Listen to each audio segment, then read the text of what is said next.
Apakah itu pembakaran?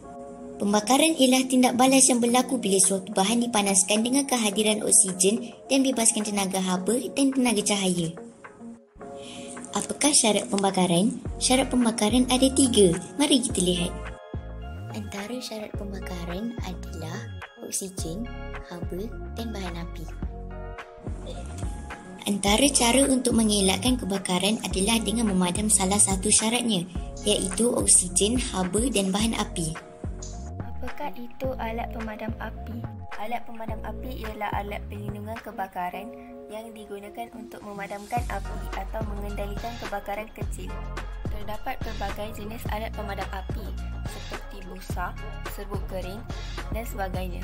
Apakah jenis kebakaran dan alat pemadam api yang sesuai digunakan berdasarkan sesuatu situasi?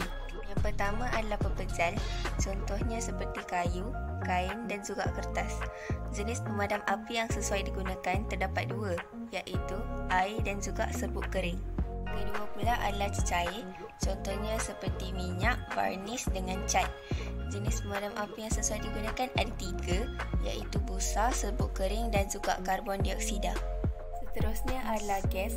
Contoh bagi gas propana, asetilena dan juga metana. Jenis pemadam api yang sesuai digunakan busa, serbuk kering dan juga karbon dioksida. Yang terakhir adalah logam. Sebagai contoh kalium, kalsium, natrium dan magnesium. Jenis pemadam api yang sesuai digunakan ada 2, iaitu pasir kering dan juga serbuk kering. Bagaimanakah cara untuk kita menyingkirkan salah satu syarat kebakaran?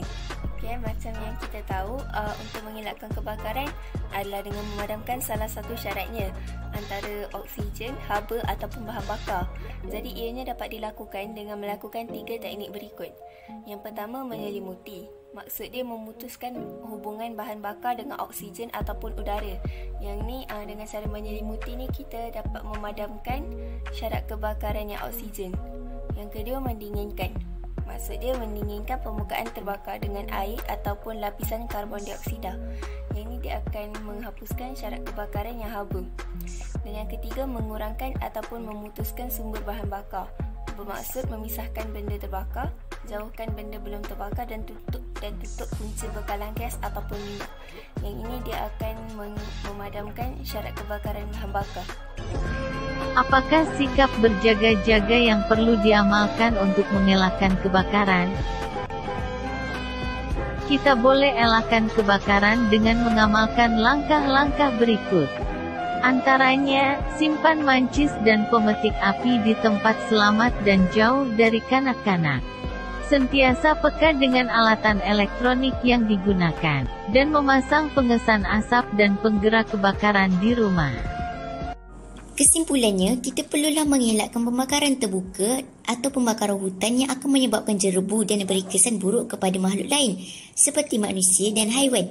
Kerana salah satu ciri orang bertakwa ialah menjaga hubungan mereka dengan Allah Subhanahu Wa Taala dan memelihara ikatan baik sesama manusia.